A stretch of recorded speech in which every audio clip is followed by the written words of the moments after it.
저와 여러분이 함께 나누실 말씀은 사도행전 9장 1절에서부터 9절까지의 말씀입니다. 사도행전 9장 1절에서부터 9절까지고요. 신약성경 202페이지입니다. 사도행전 9장 1절에서부터 9절까지 말씀입니다. 우리 찾으셨으면 저와 여러분이 한 절씩 교독하도록 하겠는데요. 마지막 절은 함께 읽도록 하겠습니다. 제가 먼저 읽겠습니다. 사울이 주의 제자들에 대하여 여전히 위협과 살기가 등등하여 대제사장에게 가서 여러 회당에 가져갈 공문을 청하니 이는 만일 그 도를 따르는 사람을 만나면 남녀를 막론하고 결박하여 예루살렘으로 잡아오려 함이라. 사울이 길을 가다가 다메섹에 가까이 이르더니 호련히 하늘로부터 빛이 그를 둘러 비추는지라. 땅에 엎드려져 들음에 소리가 있어 이르시되 사울아 사울아 내가 어찌하여 나를 박해하느냐 하시거늘 대답하되 주여 누구시니까? 이르시되 나는 내가 박해하는 예수라. 나는 일어나 시내로 들어가라. 내가 행할 것을 내게 이를 자가 있느니라 하시니 같이 가던 사람들은 소리만 듣고 아무도 보지 못하여 말을 못하고 서 있더라. 사울이 땅에서 일어나 눈은 떴으나 아무것도 보지 못하고 사람의 손에 끌려 다메섹으로 들어가서 같이 읽겠습니다. 사흘 동안 보지 못하고 먹지도 마시지도 아니하니라. 아멘. 오늘의 말씀은 복음의 능력입니다. 복음으로 인한 변화에 대한 말씀인데요. 그 변화를 한마디로 제가 이렇게 한번 설교 제목처럼 이렇게 만들어 보았는데요. 복음으로 변화되는 능력, 즉 복음의 능력 때문에 변화되는 사람을 교회 다니는 자가 아니라 예수 믿는 자로. 어떻습니까? 우리가 살아가면서 교회 다닌다라고는 이야기를 많이 하지만 예수 믿는다라고 하는 표현은 이거와 상황에 맞춰서 이렇게 잘 들어보지 못한 것 같습니다. 사랑하는 여러분, 복음은요, 여러분들을 교회 다니는 자로 만드는 것이 아니라 예수 믿는 자로 만든다는 것을 여러분 꼭 기억하셨으면 좋겠습니다. 그래서 저는 복음이 우리 삶 가운데 일어나서 일으키는 이 경험, 그래서 다니는 사람이 아니라 믿는 사람, 특별히 우리 자녀들에게도 우리의 자녀들이 교회 오는 자가 아니라 예수 믿는 사람으로 어릴 적부터 복음의 그 능력 가운데 살아갔으면 참 좋겠다는 생각을 해봅니다. 근데 제가 이런 사람을 성경 말씀 중에서 한 분을 발견했습니다. 사실 한 분이라기보다는 한 장면인데요. 한 사람이 복음을 받아들이고 난 이후에 완전히 바뀐, 그래서 그의 표현이 다소 굉장히 극적으로 바뀐 한 사람을 제가 말씀을 통해서 발견하게 되었습니다. 사도행전 16장 31절인데요. 제가 한번 읽어보겠습니다. 이르되 주 예수를 믿으라. 그리하면 너와 내 집이 구원을 받으리라 하고. 누가 누구에게 한 말일까요? 대답은 제가 하도록 하겠습니다. 누가 누구에게 한 말이냐면 바울이 간수에게 한 말입니다. 상황은 이렇습니다. 큰 지진으로 인해 바울이 감옥에 잡혔는데 갇혀 있다가 지진으로 인해 이 감옥이 무너진 거예요. 그러다 보니 많은 죄수들이 도망을 가기 시작했습니다. 그러니까 이 죄수를 관리하던 간수가 어떻게 될까요? 모든 책임이 자기에게 있다. 그래서 이거 내가 살아서 뭐 하겠냐? 스스로 자결하려고 했었습니다. 그때 바울이 나타나서 뭐라고 이야기하냐면 주 예수를 믿으라. 그리하면 너와 내 집이 구원을 얻으리라 라고 복음을 전하고 있습니다. 34절인데요. 여러분 읽지는 않았지만 이렇게 나와 있습니다. 34절에 복음을 받아들이고 난 이후에 간수가 그들을 데리고 자기 집에 올라가서 음식을 차려주고 그와 온 집안이 하나님을 믿음으로, 그 다음이 중요합니다. 크게 뭐 한다고요? 기뻐하니라. 한 사람이 죽으려고 했습니다. 스스로 자기의 목숨을 끊으려고 했는데 복음을 받아들이고 난 이후에 34절에 마지막에 무엇이라고 표현할까요? 기뻐한다라고 표현을 하고 있습니다. 간수가 이전에 누려보지 못했던 상태, 즉 감정과 뿐만 아니라 자기에게 다가오는 그런 기분일 것입니다. 그러나 주 예수 그리스도라고 하는 복음이 들어가니 그 사람의 마음이 변했고 그 사람의 표현이 변했고 그 사람의 걸음걸이가 변한 것입니다. 이것이 무엇이냐? 복음의 능력이라는 거죠. 복음이 한 영혼을 변화하게끔 하는 능력이라는 거죠.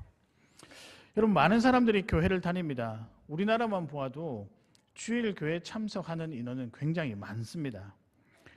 물론 한 사람 한 사람의 어떤 그 믿음을 평가할 수는 없지만 그럼에도 불구하고 이 많은 수임에도 불구하고 여전히 기독교는 교회는 세상에 욕을 들어먹고 살아가고 있습니다. 왜 그럴까요? 왜 주일 아침만 되면 동네 곳곳에 있는 교회 주차할 곳이 없을 정도로 많은 사람들이 교회를 나오지만 교회 다니는 사람 하면은 뭔가 머릿속에 빨간불이 켜서 경계하는 눈빛들, 그 다음에 우리가 때로는 비난받는 형편에 많이 놓이기도 합니다. 왜 그럴까요? 여러 가지 요인이 있겠지만 아주 기본적으로 저는 복음의 능력이 우리 삶 가운데 조금 부족하지 않나라는 생각을 해봅니다. 그래서 여러분, 우리가 지금 이 시점에 해야 될 것은 교회 다니는 게 아니라 예수 믿어야 하는 것입니다. 복음 앞에 다시 서서 복음으로 인해 하나님이 원하시는 삶이 무엇인지 알고 이제 변화를 해야 한다는 것입니다. 물론 쉽지 않은 길이죠. 우리처럼 죄성이 많은 사람들이 뭔가 우리 삶의 변화를 일으키리란 그렇게 쉽지 않습니다. 그러나 여러분 마음속에 이 마음 하나까지 잊어버리면 안 될 것 같아요. 어떤 마음이냐면 복음에는 무엇이 있다? 힘이 있다. 믿으십니까? 여러분 예수 그리스도라고 하는 이 복음에 압축된 이 내용, 이 예수 그리스도는 우리 안에 들어올 때는 여러분을 반드시 변하게 한다는 것입니다. 저는 그래서 어쩔 때 여러분들이 참 대단하다는 생각을 합니다. 왜냐하면 이렇게 복음 때문에 변하는 것이 쉽지 않은데도 여하튼 애를 많이 쓰시잖아요. 새벽기도에 나오면 눈물로 기도하시는 분들도 있고 그 다음에 뭔가 조금 달라진 모습들도 예배 시간 가운데 보이기도 하고 그리고 처음에는 우리 마음들이 여유가 없었다가 점점 넉넉한 마음으로 인해 다른 사람들을 챙기고 돌봐주는 모습들, 저는 분명히 이것이 여러분 가운데 복음의 능력이 조금씩 나타나는 증거라고 생각을 합니다. 하나님이 이 모습을 굉장히 기다리시고 기뻐하십니다. 그것을 꼭 기억하시고 행여나 나는 연약한 모습이었다고 한다면 나는 때로는 복음이 내게 들어왔음에도 불구하고 복음의 변화와 복음의 능력이 내 삶 가운데 나타나지 않는다라고 해서 낙담하지 마시고요. 지금부터 하나씩 발걸음을 옮겨 가시면 될 것이라고 저는 확신합니다. 왜 그렇게 해야 되느냐? 복음이 변화되는 이후에 나타나는 그 은혜는 여러분이 상상하는 것보다 훨씬 크고 너무나도 놀랍기 때문입니다. 살아생전에 우리가 이 복음의 능력으로 인한 기쁨, 변화, 그 감격, 그 은혜 한번 누려보고 싶지 않으십니까? 그런 마음으로 살아가시는 여러분 되시기를 바랍니다. 그래서 이 시간에 복음은 우리를 어떻게 변화시키는지 나누어 보고 그 복음의 힘으로 인한 변화가 여러분 삶에 일어나서 하나님이 기뻐하시고 또 원하시는 공동체, 가정, 여러분 각자 개인이 되시기를 주님의 이름으로 축복합니다. 복음이 주는 변화는 무엇일까? 첫 번째입니다. 한번 따라 하실까요? 선명함. 네, 선명함입니다. 복음은요, 내 주인이 누군지, 나를 이끄시는 분이 누군지, 그분이 예수 그리스도라는 사실을 명확하게 알려줍니다. 그래서 다른 말로 예수 그리스도가 누구인지 신앙 고백이라고 하잖아요. 복음이 우리 안에 들어오면 들어올수록 내 신앙 고백이 흐릿해지는 것이 아니라 점점 선명해진다는 것입니다. 사랑하는 여러분, 복음 때문에 여러분의 신앙 고백이 여러분이 믿고 있는 그 예수 그리스도가 누군지를 정확히 아는 은혜가 여러분에게 있기를 바랍니다. 그런데요, 이 신앙 고백이 여기서 멈추지 않습니다. 우리가 복음을 받아들이게 되면 예수님이 나의 주인이시구나, 나와 함께 하시는 분이시구나, 나의 아픔을 이해하시는 분이시구나, 나를 회복하게 하시는 분이시구나. 근데 이런 어떤 깨달음을 통해서 뭔가 변화가 일어나는데 그 변화가 어디에서 일어나느냐? 여러분의 삶 속에서 일어난다는 거죠. 그래서 예수 그리스도가 내 삶에 선명해지는 것, 나의 신앙 고백이 명확해지는 것뿐만 아니라 여러분 삶 가운데 일어나는 아주 놀라운 변화 한 가지가 있습니다. 그것이 무엇인지 아십니까? 제가 말씀드리겠습니다. 내가 누구인지를 발견하게 된다는 것입니다. 복음은요, 우리 안에 들어오면 여러분이 누구인지를 명확하게 알려준다는 사실입니다. 다른 말로, 좀 어려운 말로 정체성이라고 그러죠. 주님을 알면 알수록 내가 어떤 사람인지를 알게 된다는 것입니다. 여러분 살아가다 보면 내가 누구인지 가끔 고민되시죠? 그러면 제가 방법 알려드릴게요.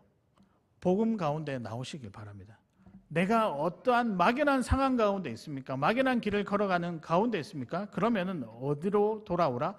아니 무엇을 다시 바라보라? 복음, 즉 예수 그리스도를 바라보라는 것입니다. 우리 주님은요, 여러분을 너무 잘 알고 계십니다. 그래서 어떤 일을 하실 때도 여러분의 형편에 가장 알맞은, 그리고 가장 여러분의 형편에 맞게 그런 방법으로 다가오셔서 어떤 길을 걸어야 될지, 또 무엇을 생각하며 살아야 할지, 또 어떤 때는 어디서 힘을 전력하고 쏟아야 될지를 복음이 우리에게 알게 해줍니다. 물론 구체적으로 복음이 이러지는 않습니다. 우리가 걸어가야 될 길 이거다. 그래서 우리가 마침 어릴 적부터 많이 들어왔던 20대는 뭘 하고 30대는 뭘 하고 40대는 뭘 하고 누구와 결혼하고 누구와 누가 결혼을 했죠. 네, 누가 결혼을 하고 어떤 직장을 가지고 이것을 마치 청사진처럼 쫙 제시해 주는 것이 하나님의 인도가 아닙니다, 여러분. 하나님의 인도는요, 여러분이 하고 싶은 거 다 하시되 그것이 하나님의 뜻에 맞도록 하나님께서 때로는 깨달음도 주시고 때로는 격려도 해주시고 때로는 응원도 해주시고 때로는 거기에 알맞는 결과도 허락해 주신다는 겁니다. 가장 여러분이 잘할 수 있는 것, 가장 좋아하고 또 이것을 했었을 때 여러분이 행복할 수 있다. 그러면 하나님께서 그 방법을 통하여 우리 각 사람에게 맞도록 해 주신다는 겁니다. 그런데 이 사실을 알게 하는 첫걸음이 무엇이냐? 저와 여러분이 잘 알고 있는 예수 그리스도 복음이라는 것입니다. 그래서 우리 자녀들에게도 제가 이야기를 하는데요, 분명히 살다 보면 막연할 때가 있어요. 막연하게 되고 또 이렇게 답답할 때가 있어요. 그럴 때 여러분 해결 방법을 제가 말씀을 드립니다. 다름 아니라 예수 그리스도가 누군지 다시 한번 붙잡으십시오. 그러면요, 청사진이 나오는 게 아니라 여러분이 걸어가는 길에 대한 용기가 생깁니다. 그리고 확신이 생깁니다. 거기서 또 무엇이 나올 거예요? 두려움이 사라지고 담대함이 우리에게 다가오는 것입니다. 여러분, 그것이 복음이 우리 안에 들어와서 선명해지는, 우리 삶의 갈 길이 선명해지게 하는 능력입니다. 본문 4절에서부터 6절을 우리가 한번 보실 텐데요, 이렇게 나와 있습니다. 제가 읽어드리겠습니다. 사도행전 9장 4절에서부터 6절까지 땅에 엎드려져 들음에 소리가 있어 이르시되 사울아 사울아 내가 어찌하여 나를 박해하느냐 하시거늘 대답하되 주여 누구시니까? 이르시되 나는 내가 박해하는 예수라. 그 다음입니다. 너는 일어나 시내로 들어가라. 내가 행할 것을 내게 이를 자가 있느니라. 잘 읽어보시면요, 5절과 6절 사이에 굉장히 상황이 급박하게 반전이 됩니다.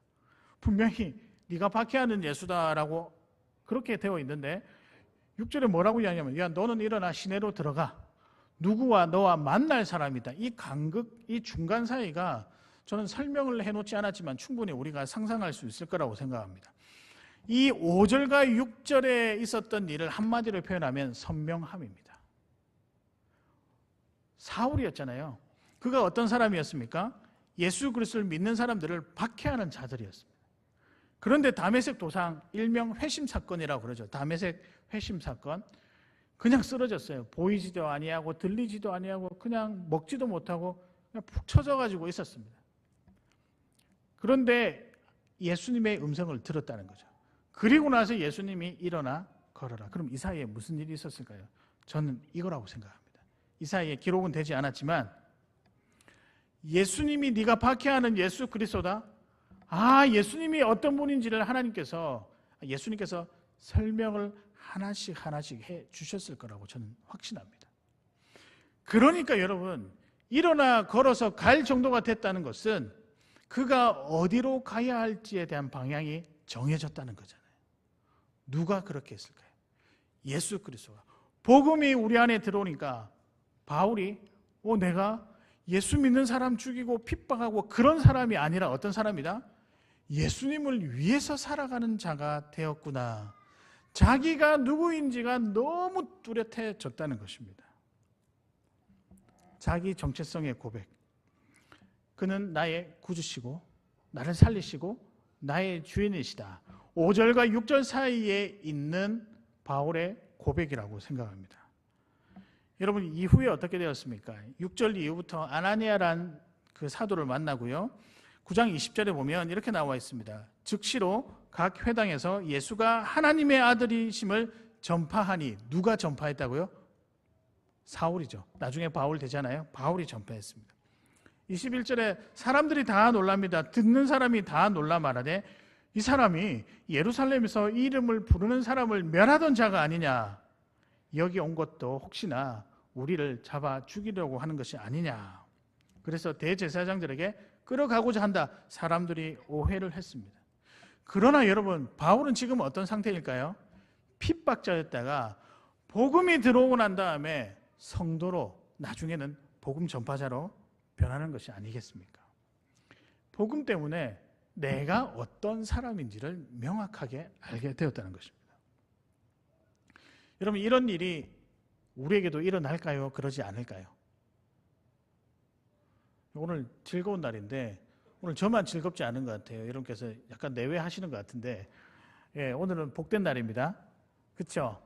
명절이라서 복된 날이 아니고요, 주일이라서 복된 날입니다. 저는 예배하는 게 되게 좋고, 여기 또 처음 보신 분들도 있는데 여튼 환영합니다. 이 예배가 여러분과 함께 드리게 됨을 감사합니다. 저는 이렇게 기분이 좋아요. 여러분은 어떠세요? 네, 여러분도 기분이 좋기를 바랍니다. 여튼요, 여러분, 복음 때문에 내가 누구인지를 알고 달려가게 되었다는 거죠. 물론 오늘 다메섹 도상에 있는 이 사건이 예수님의 선교사역, 복음사역에 있어서, 교회의 복음사역에 있어서 굉장히 중요한 터닝 포인트가 됩니다. 이전에는 유대인들을 중심으로 복음을 전했다가 이 바울의 회심 사건을 통하여 바울이 이방인에게 복음을 전하는 첫 걸음이 되었습니다. 그러나 여러분, 이것도 중요하죠. 하나님 나라 확장을 해서 굉장히 중요한데, 바울이라고 하는 한 개인에게 있어서는 이건 엄청난 사건이에요. 복음이 들어오니 어떻게 되었을까요? 내가 누구인지를 알게 되었다는 것입니다. 여러분 안에 예수 그리스도가 들어가면 내가 누군지를 알게 된다는 것입니다. 여러분, 그 은혜가 여러분에게 있기를 소망합니다. 여러분, 복음이 들어오면요, 내가 죄인이 아니라 의인이라는 확신이 생기고요, 내가 주님 안에 있는지 그렇지 않은지를 여러분 구분하게 됩니다. 뿐만 아니라 한 사람의 구원의 여정이 이제부터 시작되었다, 복음으로부터 시작되었다, 이렇게 판단하게 되고요, 또 내 구원만 해당되는 일이 아니라 내가 누구인지를 알면 관계가 바로 세워지고, 가정이 세워지고, 공동체가 세워지고, 내가 무슨 사역을 해야 하는지, 내 직업에 대한 기준, 내 삶에 대한 철학도 세워진다는 거죠. 여러분, 그래서 복음이 우리 안에 들어오면요, 단순하게 내가 예수 믿고 구원받는 거기서 끝나지가 않아요. 그렇게만 끝난다면 이 복음이 거의 별로 우리한테, 우리 삶에, 우리한테 그렇게 귀하게 다가올 것 같지가 않아요. 그냥 구원받으면 그만이니까. 근데 복음이 들어오면 관계가 바뀌니 사람이 바뀌고, 사람이 바뀌니 공동체가 바뀌고, 공동체가 바뀌니 각자가 해야 할 일이 그제서야 눈에 보이기 시작한다는 거죠. 뿐만 아니라 우리 자녀들은요, 내가 무엇을 하고 살아야 될지, 어떤 직업을 가져야 될지, 누구와 함께 더불어서 이 일을 해야 될지를 분명히 깨닫게 된다는 거죠. 복음 때문에, 예수 그리스도 때문에 내가 선명해진다는 것입니다. 제가 이 말씀을 제가 준비하면서 우리 두 부류가 생각이 나서 잠시 그때 기도를 했었는데요. 선명해진다, 이 단어가 생각하니 어머니들이 생각이 났습니다. 어머니들만 생각이 나니 아버지들이 질투할까봐 다시 억지로라도 아버지도 생각을 했었습니다. 그럴 것 같아요. 그래서 아버지부터 먼저 생각하면 선명함이라는 단어가 우리한테 올 때 그저 공부 열심히 해서 대학 가고 직장을 가지고 결혼을 하면서 아마 아버지들은 나를 위한 삶을 산 것이 아니라 가족과 다른 사람만을 위한 삶을 살아왔지 않나. 그러다 보니 점점 나는 희미해진 것 같아요. 그러다 보니 일을, 무엇인가 교회에서 일을 할 때도 적당한 거리 안에서 하는 게 맞죠. 왜냐하면 피곤하니까. 그리고 나를 발견하기가 쉽지 않으니까. 나는 돈 버는 기계인가? 그 와중에 행복을 찾기란 쉽지 않고, 더군다나 더 많이 외로워지는 것을 많이 느끼셨습니다. 아버지들 그러셨죠. 예, 그럴 거라고 생각합니다. 그러면 어머니들은요? 어머니들은 가족을 위해서 참았을 뿐입니다. 또 가족을 뒷바라지기 위해서 나를 포기하며 반복되는, 누가 알아주지도 않는, 결과도 보이지 않는 집안일을 계속해서 하면서 점점 나는 사라지고 지쳐갔습니다. 그러다가 보니 사람 말에 상처받기도 하고 스스로 위축되기도 하고 소망, 희망, 그 다음에 나를 통한 변화, 이런 말은 그냥 사치처럼 느껴진 적이 한두 번이 아니었습니다. 기대는 사라지게 되었죠. 그런데 여러분, 그렇게 가만히 살아가고 싶으십니까? 우리 어머니들, 우리 아버지들 그렇게 살아오셨잖아요. 그런데 제가 보니까 창원교회 성도님은 조금 다른 것 같아요. 거기에다 하나가 더 있더라고요. 이상하게 이분들은 교회 나오면 즐거워하는 것 같아요. 그래서 무엇이냐? 그 이유가 복음 때문이라는 거죠. 복음이 있으면 외로움이 아니라 회복이 되고, 복음이 있으면 비로소 진정 내 곁에 예수 그리스도가 계신다는 사실을 확실하게 깨닫게 될 것입니다. 그러면 어떻게 될까요? 내가 자신감을 가져도 되겠다. 내가 그래도 쓸모없는 사람이 아니라 가치 있는 사람이구나. 분명히 깨닫게 될 것입니다. 그래서 여러분, 복음은요, 여러분이 누구인지를 선명하게 해줍니다. 그래서 다시 해야 할 일을 하게 하고, 있어야 될 곳에 여러분이 있게 하고, 힘을 쏟아야 될 때가 언제인지 알아서 열심히 일하게끔 하고 열심히 우리 삶을 살아가게끔 한다는 것입니다. 그런 의미에서 선명해진다는 것은 회복이라고 말씀드릴 수 있습니다. 사랑하는 여러분, 복음 가운데 선명해지는 은혜가 여러분에게 있기를 바랍니다. 특별히 내가 누구인지를 알고 외로워하지 아니하고 다시 한 번 더 여러분의 삶에 발에 힘을 주고 일어서서 걸어갈 수 있는 은혜가 우리가 알고 있는 복음 때문에 일어나기를 진심으로 소망합니다. 복음의 능력, 복음이 우리에게 주는 변화의 능력은 무엇인가? 두 번째는요, 아름다운 회개가 일어납니다. 그냥 회개가 아니라 아름다운 회개라는 것이죠. 나의 한계를 깨닫고 죄를 인정하는 것에서 더 나아가서 예수의 길을 가는 것이 회개입니다. 오늘 저와 여러분이 개념 하나를 조금 수정했으면 좋겠는데요. 회개는 내 잘못을 선포하고 끝내는 것이 아니라 예수 그리스도를 흡수하는 것입니다. 제가 그냥 받아들인다, 예수 그리스도를 받아들인다라고 하면 뭔가 좀 표현해서 주는 이게 어감이라고 해야 될까? 그게 좀 약한 것 같아요. 근데 흡수한다라고 하면 뭔가 좀 달라 보이잖아요. 회개는요, 내 죄를 하나님 앞에 넣어놓고 해결해 주세요. 그러나 이제부터 이후에는 내가 예수의 길을 걷겠습니다. 예수님을 쭉 빨아당기며 살아가는 것이 회개라는 것입니다. 체질 개선이라고 하죠. 영적인 체질 개선. 영적인 체질 개선을 하게 되면 어떻게 될까요? 행복해집니다. 근데 이 첫 출발이 어디냐? 회개라는 거죠. 그래서 제가 여러분에게 단순한 회개가 아니라 아름다운 회개라고 하는 것이 그 이유 때문입니다. 첫 번째 대지에서도 말씀드렸지만 이 5절과 6절 사이에는 여러 가지 모습이 생략이 되어 있다고 생각을 하는데요. 저는 그 중에 회개도 있었을 것이라고 생각합니다. 복음을 받아들이고 내가 누구인지를 알게 되니 이제껏 내가 살아온 그 시간들 회개할 것밖에 없구나. 내가 그렇게 왜 예수 믿는 사람들을 핍박하고 이렇게 괴롭혔을까? 하나님, 내 죄를 용서하여 주시옵소서. 분명히 이렇게 회개를 했을 것입니다. 회개한 다음에 이 사람이 어떻게 됐냐? 그때부터 복음 전도자가 되었습니다. 22절에 보면 사울은 힘을 더 얻어 예수를 그리스도와 증언하여 다메섹에 있는 유대인들을 뭐하게 한다? 당혹하게 했다는 거죠. 이 사람이 얼마나 힘있게 복음을 전했으면 그 당시에 있는 그곳에 있는 유대인들을 당혹하게 했을까? 여러분, 그런 거 보면 복음이 들어오면 사람이 많이 바뀌는 것 같습니다. 복음이 들어와서 회개를 하게 되고, 여러분, 회개하기가 그냥 우리가 형식적으로 회개한다 하지만 쉬운 게 아니에요. 왜냐하면 내 죄를 끄집어내야 되니까요. 그 누가 우리의 잘못을 하나님 앞에 쫙 나열해서 이게 이겁니다, 이게 저겁니다, 제가 이런 죄를 지었습니다, 근데 하나님 아니면 용서할 사람이 없습니다. 이게 여러분 단순한 것 같아 보이지만 결코 그렇지 않습니다. 왜냐하면 이 회개 때문에 역사가 많이 일어났거든요. 평양 대부흥 운동도 한 사람의 한 영혼의 회개 운동으로부터 시작됐고, 미국의 아주사라고 하는 그 지역에서 대부흥 운동이 일어난 것도 한 사람의 회개로부터 시작되었다는 거죠. 한 가정이 어떻게 변화되느냐, 한 영혼이 어떻게 변화되냐, 선교주에서 어떻게 복음의 열매들이 많이 외치느냐, 복음을 받아들이고 내가 누구인지를 알고 회개하는 그 순간부터 일어났다는 거죠. 그래서 여러분, 회개는 아픈 게 아니라 아름다운 겁니다. 우리가 참회 기도를 드리잖아요. 참회 기도할 때 여러분 어떤 마음을 들으십니까? 아이고, 그래, 나는 이렇게 매주 회개하는데 뭐 회개해도 나는 별 가능성이 없어, 이런 마음으로 하십니까? 그런 마음 가지실 필요 없습니다. 하나님이 이미 여러분의 죄에 대해서 다 알고 계십니다.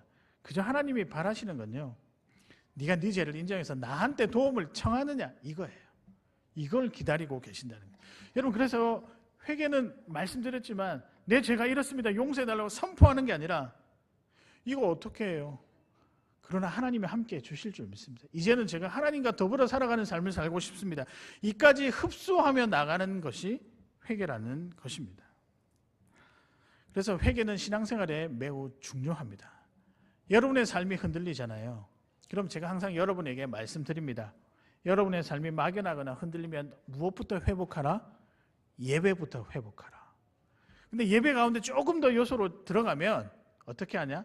이 회개로부터 진짜 회복이 시작된다는 것입니다. 사랑하는 여러분, 회개는 신앙생활에 매우 중요합니다.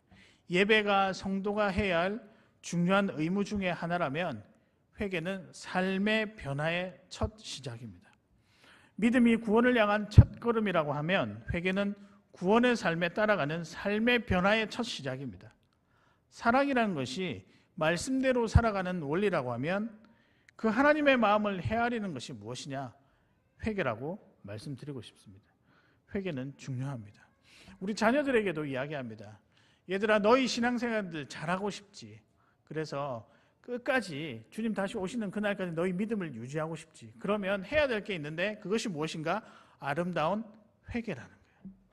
여러분, 이것들을, 이 모든 진리들을 우리 자녀들에게 많이 가르쳐 주셨으면 좋겠습니다. 저는 특별히 여러분 삶 가운데 이 회개가 있었으면 좋겠습니다. 좀 구체적인 기도 제목인데요, 이것입니다. 하나님보다 나를 더 사랑한 죄를 용서해 주시옵소서. 저는 이런 회개 기도가 좀 있었으면 좋겠습니다. 제가 보니 우리의 여러 가지 복음의 능력을 방해하는 요소들이 있는데 곰곰이 생각해 보니까 다른 게 아니더라고요. 즐기고 놀고 먹는 건요, 세상의 건요, 그거 아니더라고요. 물론 그것도 어느 일부분은 차지할 수 있겠는데 하나님보다 나를 더 사랑하고 하나님보다 나를 더 귀하게 여기는 것, 다른 말로 자기 사랑, 또 다른 말로 교만이라고 하는 이 죄가 복음으로 인해 변화된 삶을 가로막을 때가 훨씬 더 많다는 겁니다. 여러분, 자기를 더 사랑하게 되고 여러분 하나님보다 자기를 더 많이 믿게 되면 하나님의 말씀이 들어오지가 않습니다. 나중에 제가 표현을 하겠지만 예배를, 복음을, 말씀을 감상하는 자는 될 수 있어도 말씀이 육신이 내 안에 들어와서 변화되는 삶은 꽤 부족하다는 거예요. 그래서 여러분 기도하실 때, 특별히 회개 기도하실 때는 하나님보다 나를 더 많이 사랑했군요, 나를 용서해 주시옵소서 라고 하는 순간 여러분의 삶이 변화가 시작될 것입니다. 저는 개인적으로 제가 제일 많이 기도해야 되는 부분이라고 생각합니다. 일전에도 말씀드렸듯이 제가 항상 들어오면 교만이 들어왔니? 이렇게 제가 항상 그렇게 하고 들어가거든요. 여러분, 그러다 보니까 내 감정이 먼저 앞서다 보니까 하나님의 말씀을 구분하기가 쉽지가 않습니다. 그럴 때 다시 그러면 회복되는 방법이 뭐냐? 회개라는 거죠. 여러분, 그래서 아름다운 회개는 회복입니다. 그래서 우리가 해야 할 일과 살아가야 할 걸음을 정확하게 알 수 있는 것이 무엇인가? 아름다운 회개라는 것이죠. 사랑하는 여러분, 우리의 연약함을 드러내는데 주저하지 마시고요, 하나님께 맡기십시오. 그럴 때 우리 하나님이 여러분을 향한 행복의 계획들을 많이 준비하고 계실 것이라고 저는 믿습니다. 이 행복을 회개를 통해 누리시는 우리 사랑하는 귀한 성도님들 되시기를 다시 한 번 더 축복하고 소망합니다. 마지막입니다. 복음의 능력 마지막은 무엇인가? 저는 이 문구는 여러분이 조금 기억했으면 좋겠는데요. 이건 뭐 결과라기보다는 나중에 그 결과겠죠. 여러분에게 드리는 권면인데요. 마지막은 교회 다니는 자가 아니라 예수 믿는 자로. 여러분에게 드리는 간절한 권면입니다. 우리 옆에 계신 분들과 한번 인사하겠습니다. 사랑한 옆에 분들에게 이렇게 인사할까요? 교회 다니는 자가 아니라 예수 믿는 자가 됩시다. 한번 인사하겠습니다. 목사님 꼭 예수라고 해야 됩니까? 예수님이라고 하면 안 됩니까? 예, 마음대로 하십시오. 예, 상관없습니다. 예수님 믿는 자 해도 좋고요. 근데 어떤 분들은 또 이럴 수 있을 것 같아요. 목사님 교회 다니는 것하고 예수님 믿는 것하고 같은 것 아닐까요? 저는 조금의 차이가 있다고 생각합니다. 교회는 누구나가 다 다닐 수 있어요. 그렇죠? 예수는 누구나가 다 믿는 것이 아닙니다. 저는 교회 다니는 사람을 예수님을 그냥 바라보는 자라고 생각을 합니다. 그러나 예수 믿는 사람은 예수님께 들어가는 자입니다. 여러분 무엇을 선택하시겠습니까? 그저 그냥 예배 시간에 와서도 예수님은 바라보고 있을까요? 아니면 예수님 안으로 들어가는 자가 될까요? 복음으로 인한 변화를 조금 부담스러워하면 그저 교회 다니는 것을 내 할 일 다 했다라고 생각하는 행위로 생각할 수 있지만 복음을 받아들여서 그 변화를 사모하게 되면 내 신앙이 바뀌고 내 입술의 고백이 바뀌고 표현이 바뀌고 걸음걸이가 바뀝니다. 회개가 나오기 시작하고 사람을 보게 되고 사랑이 무엇인지 깨닫게 됩니다. 이것이 무엇이냐? 예수 안으로 들어간다는 것이죠. 저는 여러분들이 예수님을 바라보는 자들이 되기를 원치 않습니다. 저도 나름 여러분들의 목사로서 목표가 있습니다. 우리 성도님들 어떻게 하면 어떤 신앙의 모습을 갖춰가게 할 수 있을까? 물론 제가 제일 고민하는 것은 여러분들이 어떻게 하면 행복하게 할 수 있을까? 근데 행복한 것은 다름 아니라 예수님과 함께 걷는 거잖아요. 그럼 뭐 어떻게 하면 예수님과 함께 걸어가게 할 수 있을까? 그러면서 말씀을 늘 준비하는데요. 이 문구를 여러분에게 꼭 선물로 드리고 싶더라고요. 나는 교회 다니는 자가 아니라 예수 믿는 자다. 그래서 여러분 자녀들에게 교회 가자라고 이야기하지 마시고 아침에 깨울 때 얘들아 예수 믿으러 가자. 말이 주는 힘은 언어가 주는 힘은 조금 다를 거라고 생각을 해요. 그럼 그렇게 한번 해보십시오. 물론 그러다가 한 3주 지나면 또 교회 가자 이렇게 이야기하겠지만 우리가 원래 그렇습니다. 그러나 여러분 생각을 한번 해보자고요. 사랑하는 여러분, 저는 진심으로 여러분들이 예수 믿는 자가 되었으면 좋겠습니다. 교회 믿는 자와 교회 다니는 자와 예수 믿는 자의 차이가 있다. 그러면 이런 사람들이겠죠. 말씀을 듣고 참 좋다. 교회 행사가 좋다. 분위기가 좋다. 감상만으로 끝나는 자들은 교회 다니는 자들이에요. 근데 그게 아니라 말씀이 좋든 그렇지 않든 간에 내가 이 말씀 붙잡고 한번 어떻게 살아봐야 되겠다라고 하는 자들은 예수 믿는 자들의 걸음을 시작하신 분이십니다. 그래서 여러분 우리 주변에 한번 복음을 전할 때도 교회 한번 가보자 이게 아니라 그냥 노골적으로 대놓고 이야기했으면 좋겠어요. 우리 한번 예수 믿으러 가자. 가능하시겠습니까? 네, 교회 다니러 오자. 물론 이것도 필요할 때가 있죠. 그래서 목사님 저는 교회 다니는 게 그 표현이 더 좋은데 상관없습니다. 쓰셔도 상관없습니다. 제가 왜 이렇게 말씀드리냐면 언어의 무게를 우리가 좀 다른 곳에 두자. 교회 다니는 것보다 예수 믿는 것이 훨씬 더 우리에게 다가오는 것이 좋지 않을까. 사랑하는 여러분, 창원교회는 이제부터 교회 다니는 사람이 많은 것이 아니라 예수 믿는 사람이 많은 교회가 되기를 진심으로 소망합니다. 눈빛도 달라지고요. 걸음걸이도 다르고 찬양의 소리도 다르고 심지어는 밥 먹는 소리도 달라요. 오늘 제가 교회에서 밥을 제공하지 않아서 시험에 빠질 뻔했어요. 우리 교회 그렇게 맛있는 밥을 제가 못 먹고 부모님 댁으로 가는구나. 오늘 그래도 가족들과 맛있는 거 많이 드실 것이죠. 근데 분명히 예수 믿게 되면 서로의 대화의 주제가 달라집니다. 계속해서 그 언어 가운데 예수님의 이름이 등장하고요. 하나님의 이름이 불리워지기 시작할 것입니다. 그렇게 살아가는 것이 예수 믿는 자들의 모습입니다. 사랑하는 여러분, 이렇게 살아갔으면 좋겠습니다. 오늘 이제 예배당 문을 나가시고 우리 온 가족들과 함께 식사도 하시고 좋은 교제도 나누실 때요, 서로를 향해 이렇게 축복했으면 좋겠습니다. 너는 교회 다니는 자가 아니라 예수 믿는 자로구나. 너가 예수 믿는 자로 세워졌으면 좋겠다라고 기도 제목을 서로 나누시길 바랍니다. 그러면 정말로 여러분 예수 믿는 자로 변화될 것이라고 저는 확신합니다. 이 은혜가 저와 여러분 삶 속에 가득했으면 좋겠습니다. 말씀을 정리하겠습니다. 오늘의 말씀은 복음의 능력입니다. 복음의 능력은 무엇인가? 그래서 어떤 삶의 변화가 일어나는가? 첫 번째입니다. 무엇일까요? 우리 오늘 손님들한테 좀 보여줍시다. 첫 번째는 무엇일까요? 선명함입니다. 뭐가 선명해지는데요? 두 가지죠. 예수 그리스도가 어떤 분인지가 선명해지고 그 다음에 내가 누구인지가 복음 때문에 선명해진다는 것이죠. 두 번째입니다. 두 번째는 무엇일까요? 점점 소리가 작아지고 있습니다. 두 번째는 아름다운 회개입니다. 이 회개를 통하여 여러분의 삶의 변화가 시작되었다는 것을 증거로 삼으시길 바랍니다. 마지막입니다. 마지막 우리 모두가 해야 되는 또 의무이자 권면인데요. 뭘까요? 교회 다니는 자가 아니라 예수 믿는 자로. 제가 이 문구를 사실 되게 좋아해요. 그래서 우리 교회는 어떤 교회일까 상상을 하거든요. 매일마다 상상을 하고 여러 수천 번 교회를 말씀드리잖아요. 색칠을 칠했다가 지웠다가 무너뜨렸다가 세웠다가 행복합니다. 근데 이 교회가 어떤 교회가 되었으면 좋겠느냐? 교회 다니는 자들이 아닌 예수 믿는 자들이 많아졌으면 좋겠습니다. 오늘부터 귀한 명절인데요. 이 명절에 예수 믿는 자로 살아가는 기적이 여러분에게 있었으면 좋겠습니다. 당장은 아니다 하더라도 혹이나 우리 가정 가운데 아직까지 교회 다니는 곳에 머물러 있는 자들 아니면 복음을 알지 못하는 자들이 있다면 저는 바랍니다.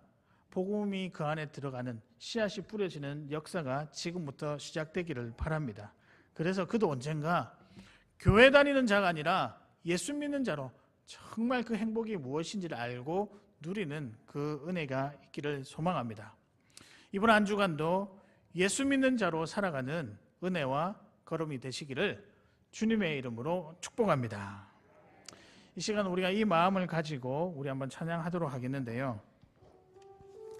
제가 정말 좋아하는 찬양입니다. 우리 가사를 담으시면서